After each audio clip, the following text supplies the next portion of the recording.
वैसे तो मैं रोमांटिक मूवीज नहीं देखता और ना ही उनकी वीडियोस बनाता हूँ, लेकिन ये फिल्म सैयारा की इतनी हाइप है और जोरदार रेटिंग है, इसलिए मैंने अपने दिल पे पत्थर रख के ये मूवी देख ली और इससे मेरा दिल टूट ही गया।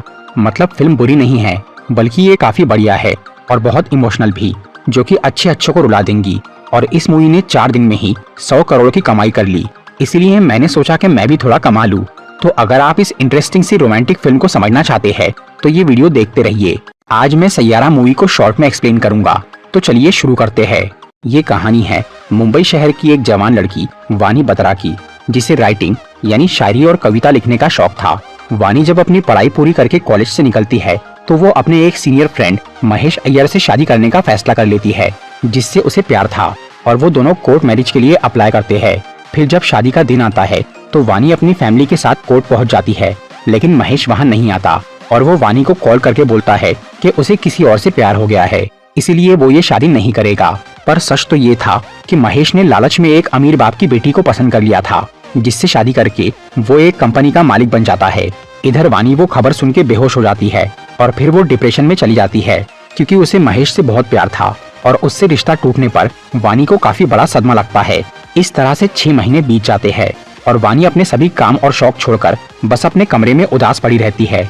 लेकिन फिर उसके माँ बाप उसे काफी समझाते हैं और वानी को जॉब करने के लिए मोटिवेट करते हैं ताकि उसका दर्द कम हो सके। तब वो काफी मुश्किल से अपने घर से बाहर निकलती है और एक सोशल मीडिया कंपनी में राइटिंग की जॉब के लिए अप्लाई करती है। फिर जब वानी इंटरव्यू के लिए उस कंपनी में जाती है तो वहाँ उसकी मुलाकात क्रिश कपूर नाम के एक लड़के से हो जाती है, जो कि एक म्यूजिशियन और सिंगर था। वो काफी अच्छा गाता था और बढ़िया म्यूजिक बनाता था, पर क्रिश बहुत ही गुस्सैल टाइप का इंसान था और उसे नाइंसाफी बर्दाश्त नहीं थी। क्रिश और उसके दोस्तों का जोश नाम का एक म्यूजिक बैंड था, जिसमें बाकी सब लोग इंस्ट्रूमेंट बजाते थे और क्रिश म्यूजिक कंपोज करके लीड सिंगिंग करता था। उनके ग्रुप में क्लियो नाम का एक अमीर लड़का था, जिसके पिता का एक रिकॉर्डिंग स्टूडियो था और जोश बैंड वाले अपने सभी गाने वहीं बनाते थे। फिर एक दिन उनका कोई सॉन्ग हिट हो जाता है तो क्लियो के पिता एक सोशल मीडिया कंपनी को उस बारे में आर्टिकल लिखने बोलते हैं, लेकिन वो कंपनी वाले उस आर्टिकल में बाकी मेंबर्स को छोड़ के सिर्फ क्लियो की ही तारीफ कर देते हैं। इससे गुस्सा होकर क्रिश वो कंपनी में जाता है और उस आर्टिकल के राइटर को थोड़ा पीट देता है। इसी बीच वो वहाँ वानी से भी टकरा जाता है और उसकी एक डायरी देख लेता है जिसमें वानी अपनी शायरी लिखती थी। क्रिश को उसकी राइटिंग पसंद आ जाती है, फिर वो वहाँ से निकल जाता है। उधर उसके दोस्त इस तमाशे से नाराज थे, इसलिए क्रिश गुस्से में अपना बैंड और दोस्तों को छोड़ देता है। बस उसका एक दोस्त केवी उसके साथ था, जो कि मैनेजमेंट संभालता था। फिर क्रिश अकेले ही एक शो परफॉर्म करता है, जो कि काफी हिट होता है, इसलिए केवी उसके पास एक ऑफर लाता है जिसमें प्रिंस नाम के एक बड़े सिंगर को कोई नए तरह का गाना चाहिए था।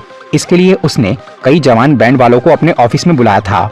क्रिश वहाँ जाता है और इत्तेफाक से उसी जगह पे वानी भी आती है, जो कि प्रिंस का इंटरव्यू लेने आई थी।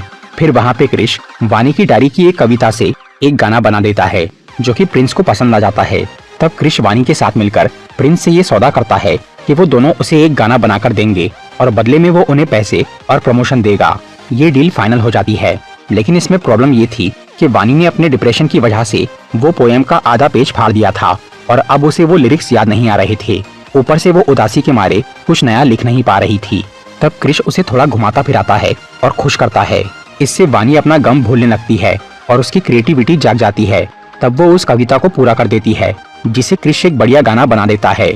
सब कुछ काफी अच्छा चल रहा था, लेकिन तभी वानी के सामने क्रिश का ऐसा अतीत आता है जिसने उसे काफी कठोर बना दिया था और उससे वो आज भी परेशान था। असल में क्रिश की माँ उसके बचपन में ही मर गई थी, जिससे उसका पिता दुखी होकर एक शराबी बन गया था। इसकी वजह से क्रिश ने अपना बचपन बहुत मुश्किल से काटा। ऊपर से आज भी उसका बाप पी के हंगामा करता रहता था, जिससे पुलिस वाले क्रिश को डांटते थे कि वो अपने बाप को संभाल नहीं रहा है। इसीलिए वो एक दिन अपने पिता पे बहुत गुस्सा करता है और फिर सबसे दूर चला जाता है। तब वानी क्रिश से मिलती है और उसे बोलती है कि जैसे उसने उसकी मदद की, वैसे ही वो भी उसकी मदद करना चाहती है, जिसके लिए क्रिश राजी हो जाता है और वो अपने पिता को माफ करके उन्हें वानी के साथ एक अल्कोहल रिहैब सेंटर में एडमिट कर देता है। लेकिन उस जगह की फीस बहुत ज्यादा थी। तब क्रिश पैसों के लिए अपना नया सॉन्ग, जो कि वो प्रिंस के साथ कोलैबोरेट करके बना रहा था, उसका पूरा कॉपीराइट प्रिंस को दे देता है। इससे उसे ज्यादा पैसे मिल जाते हैं, लेकिन क्रिश का कोई नाम नहीं होता और उसका स्टार बनने का सपना अधूरा रह जाता है।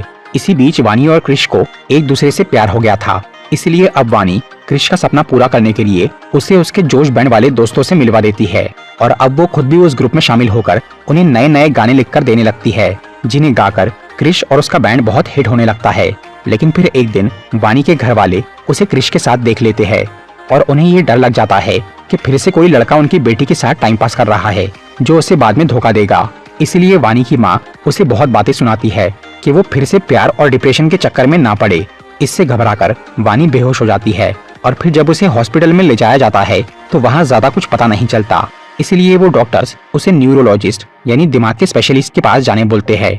इसी दौरान क्रिश को काम के लिए एक दूसरे शहर जाना था, जहाँ पहुँचते ही कई सारे फैंस क्रिश को घेर लेते हैं क्योंकि उसके गाने हर जगह वायरल हो गए थे और इसी वजह से जोश बैंड वालों को कई बड़ी कंपनी साइन कर लेती है।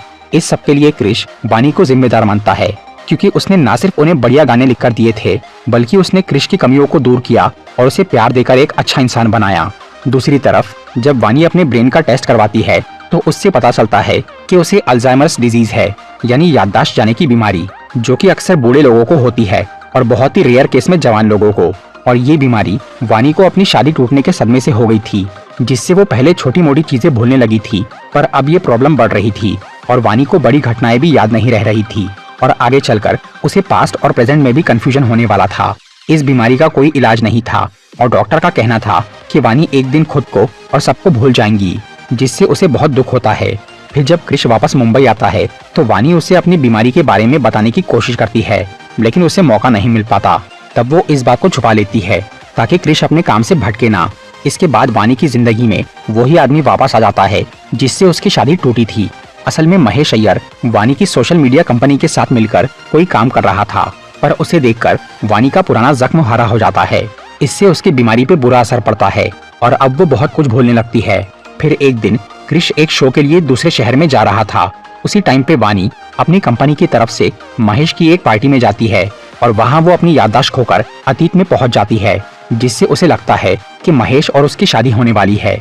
इसलिए वो उस बारे में बात करना चालू करती है, लेकिन महेश को लगता है कि वानी मजाक कर रही है, इसलिए वो उस पर हंस देता है।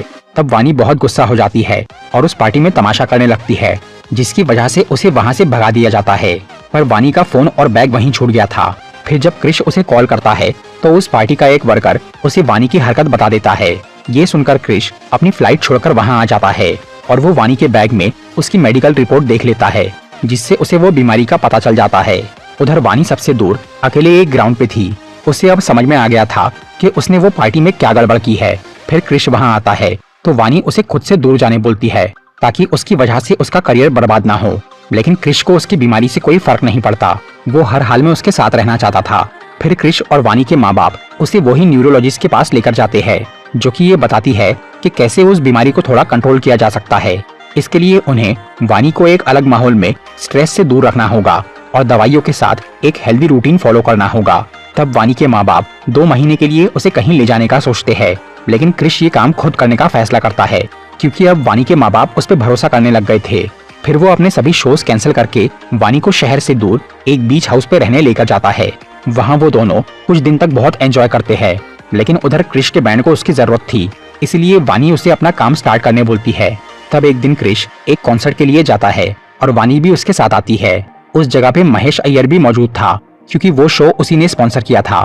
फिर जब क्रिश स्टेज पे जाता है और वानी वहाँ महेश से मिलती है तो वो दोबारा अपने अतीत की यादों में लौट जाती है। इधर महेश को उसकी बीमारी के बारे में पता नहीं था और वो समझ रहा था कि वानी उसे आज भी पसंद करती है, इसलिए वो उसका फायदा उठाने का सोचता है और वो वानी को एक कमरे में लेकर जाता है। दूसरी तरफ जब क्रिश को वानी कहीं नहीं दिखती तो वो अपना शो छोड़कर उस कमरे में आ जाता है और वो महेश को बहुत मारता है, लेकिन वानी अब तक अपने अतीत में ही थी और वो क्रिश को भी नहीं पहचान रही थी। इसलिए जब वो उसे महेश को मारते हुए देखती है तो वो बहुत गुस्सा हो जाती है और क्रिश पे चाकू से हमला कर देती है। तब क्रिश उसे किसी तरह संभालता है और वही बीच हाउस पे लेकर जाता है। अगले दिन जब वानी को होश आता है तो उसे ये याद नहीं रहता कि उसने क्या किया है।